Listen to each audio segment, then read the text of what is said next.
Miangkon ang sospek sa pagpatay sa magsuong minor de edad nga babae sa Santa Cruz, Davao del Sur sa pagtuok sa mga biktima. Apan gilimod niini nga gihilabtan niya ang mga biktima.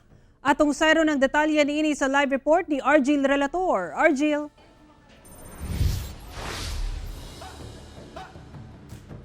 Sara ni Angkon ang stepfather sa magsuong minor de edad sa Barangay Inawayan, Santa Cruz, Davao del Sur nga siya mismo ang nituok patay sa mga bata. Sumala pa og saysay niya nga napahimungtan niya ang duha ka mga minor de edad human nga naglalis o nag-away sila sa inahan sa mga bata nga karelasyon niya og nakaila lang sad niya online ug sukad wala pa gayud sila nagkita. Hustisya ang singgit sa mga kabanay, lakip na ang inahan sa mga namatayng biktima.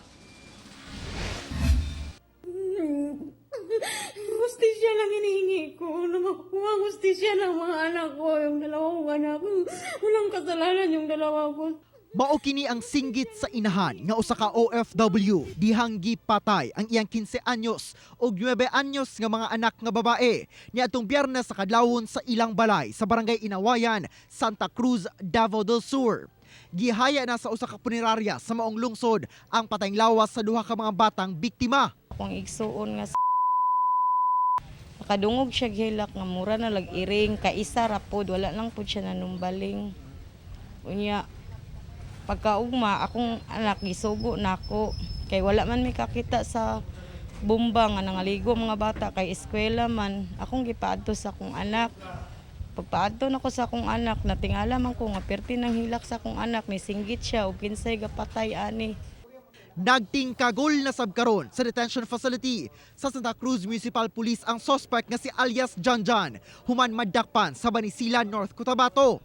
Nag-away matud pa sila sa inahan sa mga biktima nga sobra tuig na niyang nakarelasyon pinaagi sa social media ug wala pa sila sukad nagkita. Panos ala ka naabot sa Inawayan?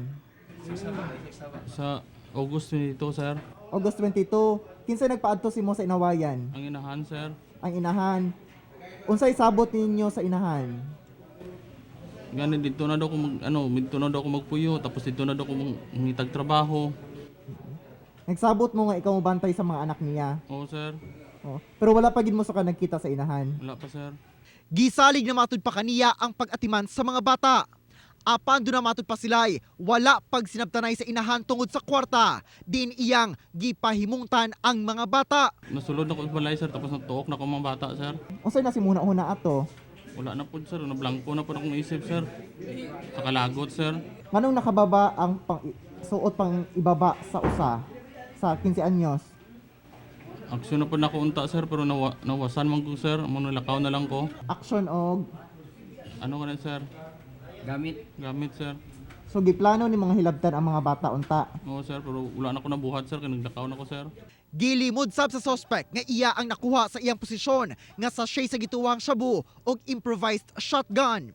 Ipailawom sa autopsy ang patayng lawas sa mga biktima aron sa basuta kung nahilabtan ba kini. 2 counts sa kasong murder ang ipasaka sa Santa Cruz Police, samtang illegal possession of firearms ug kalapasan sa Comprehensive Dangerous Drugs Act ang ipasaka sab sa Banisilan Municipal Police batok sa suspect. If ever makita na to during sa autopsy, unsay makita nga mga result na atay madungag nga kaso, that's the time magdungag ta og additional case against sa suspect. Sara karong adlaw nakatakda ang pag-uli sa inahan sa mga biktima ug kaganiang buntag gikuhaan na pod og testimonya mga witness alang sa pagpasang-at og kaso batok sa suspect. Sara. Okay, dagang salamat, Argil Relator.